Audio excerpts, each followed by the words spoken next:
their agents basically adhere to those code of conducts. And if they don't, actually, there's a remedy. They actually remedy for that, which includes basically even fine and even imprisonment where possible.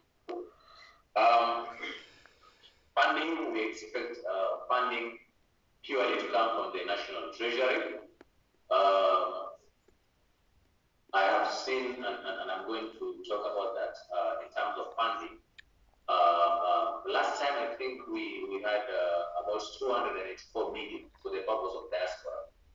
This time, I think it's gone up to about 320 million. That's why we were talking about if funds allow, then we may be able to move to more countries. But for now, I think we are talking about six areas that Chairman has mentioned.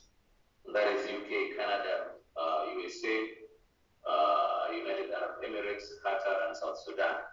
So we hope that with the funding available, we should be able to start this for the purpose of these areas. Then in terms of,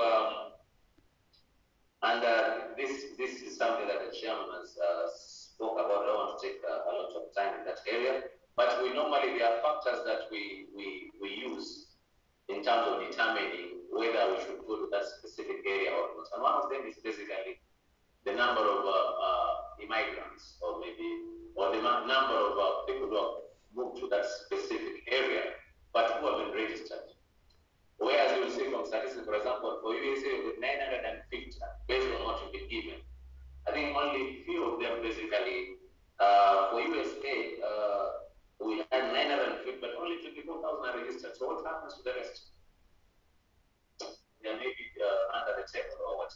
And therefore, for those ones we can't. We will only go for those who actually registered with the mission. So this is one of the limitations, one of the challenges, because we could have gotten as many voters as possible so that they can exercise their will. But because they are not registered, it becomes very, very difficult for us actually to do that.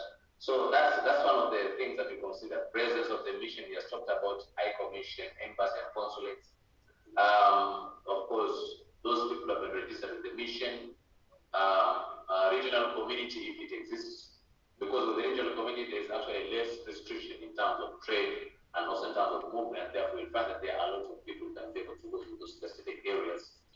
The diplomatic relationship, you may want, and I've seen through at least your proposal that you want to do the mapping of the registration centers and polling stations.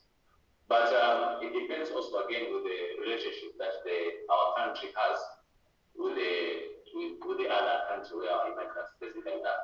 So therefore, those are things that we basically take into consideration in terms of determining what we call in quotes progressive realization of the rights to vote. And then also the political environment. We expect the political environment of the host country to be stable. We want to go to, I'm imagining, for example, now